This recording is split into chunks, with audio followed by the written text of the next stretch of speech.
तो दोनों अमेरिकी संविधान की प्रस्तावना और यूएनओ के संविधान की प्रस्तावना दोनों जगह इन्हीं शब्दों का यूज किया गया है। सेम उसी तरीके से हमारे देश के संविधान में भी ये शब्द उल्लिखित किए गए कि हम भारत के लोग, we the people of India. ये शब्द इस महत्ता को दर्ज कराते हैं कि इस देश के नागरिक ही इस देश के असली वारिस या असली मालिक हैं। आगे कह रहा भारत को, हम भारत के लोग, सभी लोग क्या करेंगे, हम भारत को, किसको, भारत को क्या बनाएंगे, गणराज्य। ये आपको ध्यान रखना, क्या बनाएंगे, गणराज्य। अब ये गणराज्य बनाने के लिए क्या करेंगे, तो कैसा गणराज्य बनाएंगे, गणराज्य कैसा होगा, तो यहां पर एक कंडीशन ध्यान रखिएगा। नंबर 1 संपूर्ण प्रभुत्व संपन्न, नंबर 2 समाजवादी, नंबर 3 पंथ निरपेक्ष, नंबर 4 लोकतंत्रात्मक। अब यहां पर आप अगर इन शब्दों पर गौर करें तो इनसे आपसे देखेंगे यूपीएससी 2016 का मेंस का पेपर उठाइए। पीटी में तो कई बार की मैं गणना नहीं कर सकता, बता नहीं सकता कि आपको पीटी में कितनी बार उत्तर प्रदेश या अन्य प्रदेशों की लोक सेवा आयोगों द्वारा या केंद्रीय लोक सेवा आयोग द्वारा विभिन्न परीक्षाओं में इनसे पीटी में तो प्रश्न पूछे गए। मेंस 2016 का पेपर देखिए तो पूछा गया है प्रश्न कि भारतीय गणराज्य के विशेषणों की व्याख्या कीजिए। भारतीय गणराज्य के विशेषणों की व्याख्या कीजिए। अब ये विशेषण कौन से हैं, तो आपको ध्यान रखना ये 4 ही विशेषण हैं। ये 4 विशेषण भारतीय संविधान की प्रस्तावना में दिए गए। अन्य विशेषणों पर आप अलग से चर्चा कर सकते हैं, लेकिन अगर इन 4 बिंदुओं पर लिखेंगे तो आपका प्रश्न को पूरी तरीके से स्पष्ट हो जाएगा। और बहुत सारे लोग जो प्रश्न सिविल सेवा के आते हैं वो आज की डेट में कोड भाषा में आते हैं, और अगर उनको कोई डिकोड कर लेता है तब तो वाजिब आंसर दे पाता है, अन्यथा वाजिब आंसर नहीं दे सकता। तो आपको ध्यान रखना कि पहले प्रश्न समझना है कि किस कोड में, तो कोड क्या है, गणराज्य के विशेषण। विशेषण कितने हैं, 4, उनका सविस्तार उल्लेख कीजिए, विश्लेषण कीजिए। तो आपसे जो प्रश्न पूछा गया है उसका यह तरीका, और पीटी में आपको इनका क्रम व्यवस्थित करने के लिए दिया गया है कि सबसे पहले क्या है, संपूर्ण प्रभुत्व संपन्न, समाजवादी, पंथ निरपेक्ष और लोकतंत्रात्मक। संपूर्ण प्रभुत्व संपन्न, समाजवादी, पंथ निरपेक्ष और लोकतंत्रात्मक गणराज्य। हम भारत को कैसा गणराज्य बनाएंगे, भारत को गणराज्य बनाएंगे, और उस गणराज्य को क्या बनाएंगे, संपूर्ण प्रभुत्व संपन्न। इसका तात्पर्य है कि अब हमारा देश अपनी आंतरिक और बाह्य नीतियों के लिए, विदेश नीतियों के लिए किसी भी देश के अधीन या अनुनय में नहीं काम करेगा, वो इसके लिए स्वतंत्र है, प्रभुत्व संपन्न है। समाजवादी, एक ऐसा देश बनाएंगे जिसमें सर्वजन हिताय सर्वजन सुखाय की बात की गई है। इसमें किसी पूंजीपति या पूंजीपतियों के संबंध में काम नहीं किया गया। हमारी अर्थव्यवस्था, हमारी जो इकोनॉमी या हमारी जो राजनीतिक सोच है वो समाजवादी इस देश की सोच है। अर्थात क्या है कि हमारा देश पूंजीवाद पर नहीं चलता है, समाजवाद पर चलता है, सर्वजन हिताय सर्वजन सुखाय की भावना से। पंथ निरपेक्ष, इस सेकुलर शब्द को देखेंगे। पंथ निरपेक्ष या सेकुलर शब्द का तात्पर्य है, इसका अगर मीनिंग पढ़ेंगे तो पुस्तकों में आपको यह बताया जाता है कि पंथ निरपेक्ष का तात्पर्य होता है कि हिंदुस्तान किसी धर्म या पंथ के पक्ष में ही नहीं पक्षपात करेगा, हर धर्म से निरपेक्ष भाव से कार्य करेगा, हर धर्म के प्रति निरपेक्ष रहेगा। लेकिन इस निरपेक्षता या तटस्थता का तात्पर्य ये नहीं है। इसका आपको ध्यान रखना है तात्पर्य कि भारत जो है वो हर धर्म का सम्मान करता है, उस धर्म को मानने वाले चाहे बहुसंख्यक हों और चाहे अल्पसंख्यक हों। अर्थात हिंदुस्तान में अगर धर्म को मानने वाले किसी धर्म को मानने वाले 2-4 व्यक्ति भी हैं तो भी उनके धर्म को उसी तरीके से सम्मानित किया जाएगा, सम्मान दिया जाएगा जिस तरीके से अन्य धर्मों का। लोकतंत्रात्मक डेमोक्रेसी, इसकी परिभाषा से आप वाकिफ होंगे। लोकतंत्र की परिभाषा स्पष्ट रूप से अमेरिकी राष्ट्रपति अब्राहम लिंकन ने दी है, जो एक उनका गेटिसबर्ग का सम्मेलन चल रहा था। टीजीटी पीजीटी वाले देखेंगे या अन्य एग्जामों में देखेंगे तो कई जगह यही पूछा गया है कि अब्राहम लिंकन ने लोकतंत्र के विषय में जो एक बेहतर परिभाषा, सर्वोत्कृष्ट परिभाषा दी है वो कहां पर दी है, और संक्षिप्त शब्दों में। तो उन्होंने गेटिसबर्ग सम्मेलन में कहा था कि लोकतंत्र का शाब्दिक अर्थ होता है जनता का, जनता के द्वारा जनता के लिए शासन को क्या कहते हैं, लोकतंत्र कहते हैं। तो हमारा देश लोकतंत्रात्मक। रही बात गणराज्य की, गणराज्य को ध्यान रखना है, इसका मीनिंग पूछा गया, गणराज्य किसे कहते हैं, तो गणराज्य को आपको ध्यान रखना है। गणराज्य का शाब्दिक अर्थ होता है, अभी आप इस शब्द से भी वाकिफ हो जाएंगे, ये गणराज्य शब्द शायद ना होता तो राष्ट्रपति द्रौपदी मुर्मू जी ना बनी होती, आप वहां पर दूसरा किसी राजा रानी के लड़के को देख रहे होते। लेकिन ये गणराज्य शब्द है जिसका तात्पर्य होता है कि ऐसा देश जिसका राष्ट्राध्यक्ष क्या होगा? निर्वाचित होगा। क्या होगा? निर्वाचित होगा, वंशानुगत नहीं होगा। निर्वाचित होगा, या फिर इसको कह सकते हैं वंशानुगत नहीं होगा। वंशानुगत नहीं होगा, वंशानुगत नहीं होगा। अर्थात अब राजा क्या है? हमारे देश में गणतंत्र है, राजतंत्र नहीं। ब्रिटेन में आज भी क्या होता है? वो राजतंत्र है, वहां राजा का लड़का राजा बनता है। जापान राजतंत्र है, लेकिन क्या है कि आपका देश गणराज्य है, और गणतंत्र या गणराज्य की विशेषता होती है कि इसका राष्ट्राध्यक्ष निर्वाचित होता है, ना कि मनोनीत। अब इसके आगे के हम लोग बिंदुओं पर चलें। ये तो बात हो गई कि हम अपने राष्ट्र को कैसा बनाने की परिपाटी सोच रहे हैं। हमारे संविधान निर्माता क्या चाहते थे कि हमारा देश कैसा बना, हमारा गणराज्य कैसा हो। अब उसके बाद बनाने के लिए तथा अब यहां के बाद फिर देखेंगे संयोजक शब्द हिंदी में, इसके पश्चात उसके समस्त नागरिकों को। अब यहां पर एक बात कही गई, इसके समस्त नागरिकों को। समस्त नागरिकों में यह नहीं कहीं कहा जा रहा केवल हिंदुओं को, केवल मुसलमानों को, केवल दलितों को, केवल अगड़ों को, केवल पिछड़ों को, केवल महिलाओं को, केवल पुरुषों को, केवल अमीरों, केवल गरीबों। यहां पर सबके समस्त जो भी हिंदुस्तान के नागरिक हैं उन समस्त नागरिकों को अब क्या करेंगे?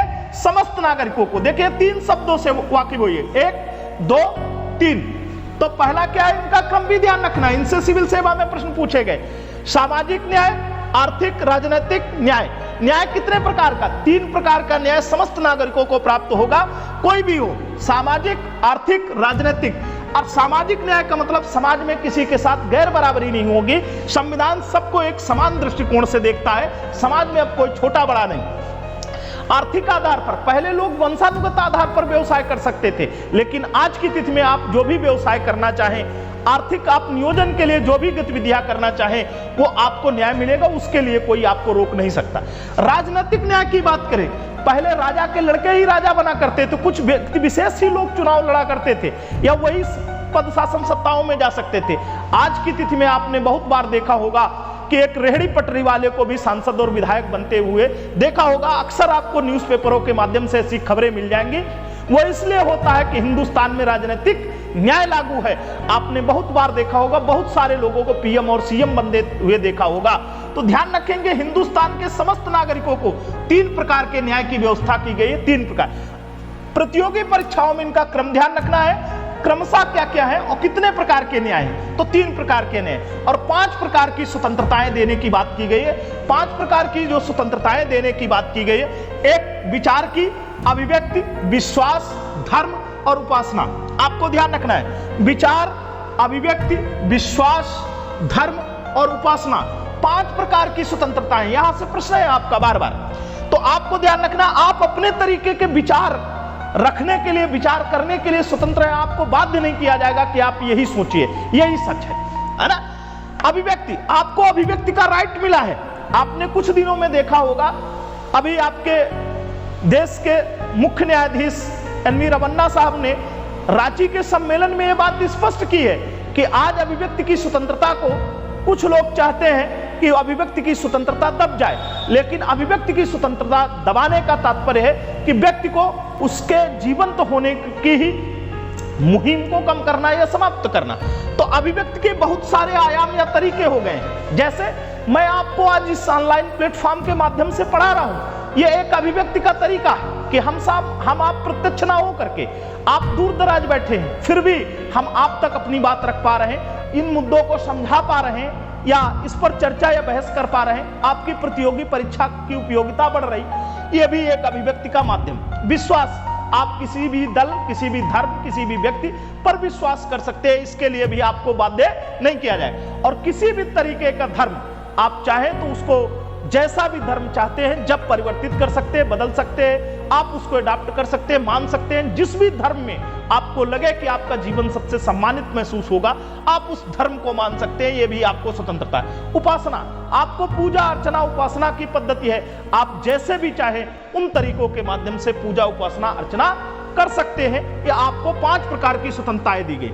और प्रत्येक नागरिक को प्रतिष्ठा और अवसर की समता, प्रतिष्ठा और अवसर की समता, इसको ध्यान रखना है। प्रतिष्ठा और अवसर की समता, हिंदुस्तान में प्रत्येक नागरिक की अपनी प्रतिष्ठा है और सबको समान अवसर दिए जाएंगे, यह भी ध्यान रखना है। आपको ध्यान रखना है कि अवसर की समता चाहिए। बहुत सारे लोग बताते रहते हैं, देखा होगा आपने बहुत सारे वाक्यातों में लोग कहते रहते हैं कि दया नहीं अधिकार चाहिए और अवसर एक समान चाहिए।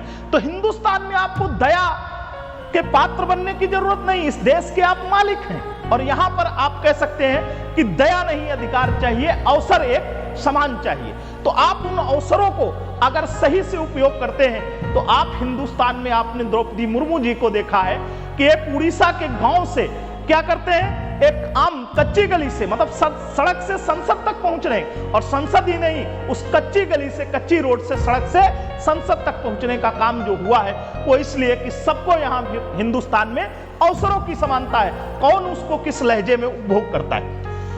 इसके पश्चात देखेंगे तो हम लोगों को फिर देख लेना है कि इन पर प्रश्न कैसे कैसे आए। एक तो महत्वपूर्ण शब्दों के शब्दार्थ पूछे गए, इनका क्रम पूछा गया है। दूसरी चीज पूछा गया है कि भारत में न्याय कितने प्रकार के नागरिकों को प्रस्तावना के माध्यम से दिए गए हैं, स्वतंत्रताएं कितने प्रकार की, और प्रतिष्ठा और अवसर की क्षमता की। आगे देखेंगे अगर आप इसके पश्चात, तो इसके पश्चात अगर आप अध्ययन करें तो आपको देखने को मिलेगा कि जो आगे के शब्द कहे गए हैं उन पर भी हम लोग चर्चा कर लेते हैं। उन पर चर्चा करते समय देखेंगे कि किस तरीके से हमारे देश की संविधान की प्रस्तावना को लागू किया गया। एक चीज और ध्यान रखेंगे, यह हिंदुस्तान का संविधान जो है थोपा हुआ संविधान नहीं है, यह स्वीकृत है और आम जनता द्वारा स्वीकृत है। क्यों? क्योंकि आम जनता ने अपने प्रतिनिधियों को भेजा था और उन प्रतिनिधियों ने पूर्णतः ईमानदारी के साथ आपके भविष्य को बेहतर बनाने के लिए बड़ी ही शिद्दत के साथ कार्य किया।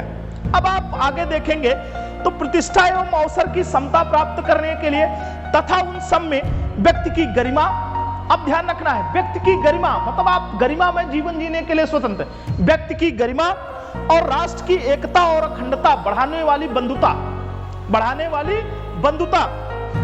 या भाईचारे बढ़ाने के लिए, बंधुता बढ़ाने के लिए दृढ़ संकल्प होकर आज 26 नवंबर 1949, यहां से फिर तिथि ध्यान रखना है, 26 नवंबर 1949, और ब्रैकेट में लिखा मिलेगा आपको, यह प्रतियोगी परीक्षार्थियों के लिए बेहतर होगा, यह भी ध्यान रखना है आपको। मिति मार्ग शीर्ष शुक्ल सप्तमी संवत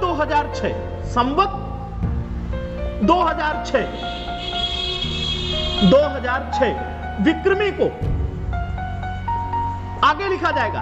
एतद द्वारा इस संविधान को 3 शब्द मिलेंगे, अंगीकृत, अधिनियमित,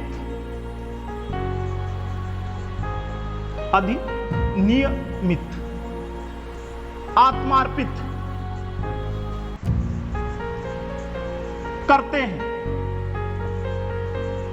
अब यहां पर फिर ध्यान देंगे कि ये आपसे प्रश्न पूछे गए हैं, इसकी डेट बार बार पूछी गई कि भारतीय संविधान कब अंगीकृत किया गया, भारतीय संविधान कब अधिनियमित किया गया, भारतीय संविधान कब आत्मार्पित किया गया। इन सब का वाजिब आंसर क्या होगा कि भारतीय संविधान कब अधिनियमित, कब आत्मार्पित, कब अंगीकृत, कब स्वीकृत, कब स्वीकार। 26 नवंबर 1949 को यह तिथि है। और इस दिन क्या हो रहा, मिति मार्ग शीर्ष शुक्ल सप्तमी संवत 2006 विक्रमी। अब ये ध्यान रखना है 2006 विक्रम संवत दिया गया, तो आपको एक प्रश्न कमेंट करके बताना है कि सन में, ईस्वी सन या सन, जैसे यहाँ 1949 लिखा है और विक्रम संवत क्या लिखा जा रहा, विक्रम संवत लिखा जा रहा क्या 2006। तो आपको ध्यान रखना है कि विक्रम संवत और सन में कितने वर्षों का डिफरेंस होता है और क्यों। जब हम लोग इतिहास का अध्ययन करेंगे तब इस पर भी चर्चा करेंगे कि इनमें अंतर क्यों होता है, किस कारण से ऐसा अंतर होता है, और भी कई सन दिए जाते, और भी कई संवत दिए जाते हैं। जैसे आपने शक संवत सुना होगा, विक्रम संवत सुना होगा, कल की संवत सुना होगा, हर्ष संवत सुना होगा, गुप्त संवत सुना होगा।